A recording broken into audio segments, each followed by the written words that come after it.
Mình sẽ rất là các bạn.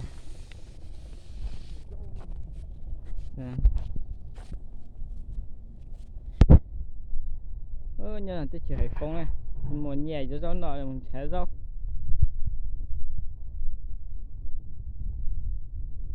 Sẽ dốc nọ đấy.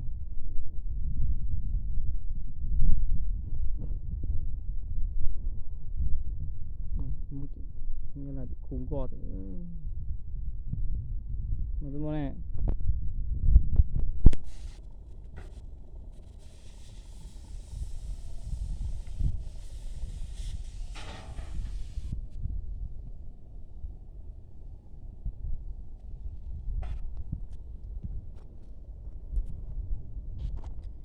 để tụt lên này nữa nè,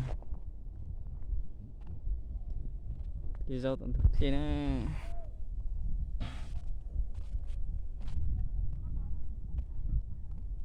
Mình món này, mình món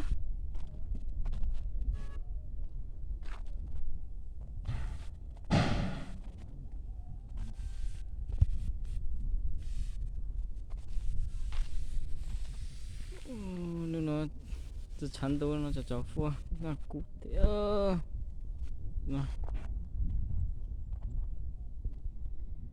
cút tắc cây luôn.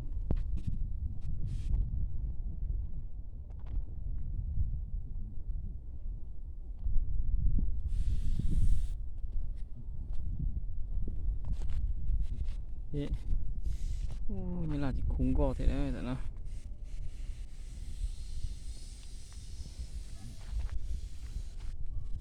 Bố chỉ khủng lồng gò trên nó thì chân tao lồng gò tao qua cho tao so sánh ra lồng gò nó bóp bóp sánh ra không có chém khu rồi hả này.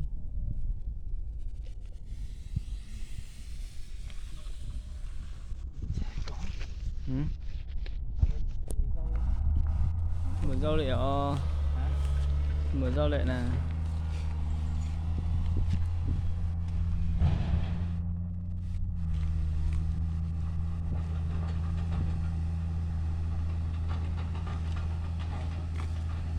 Mày xua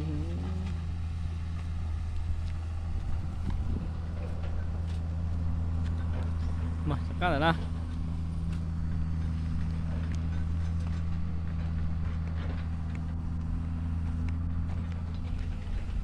rồi sau nhà chùa nó thì tiêu ha.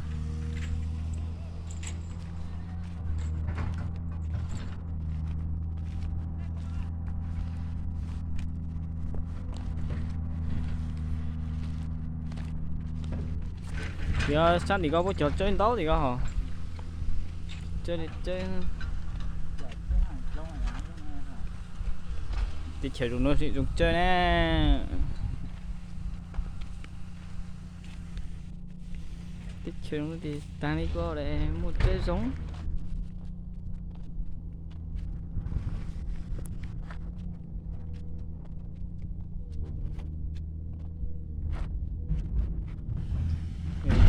Khủng gò thế đó cho nó à.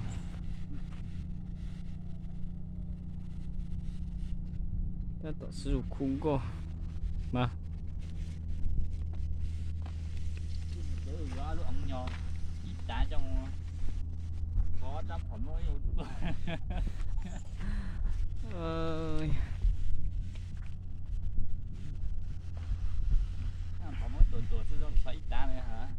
dân sòi sập họ cuống rồi.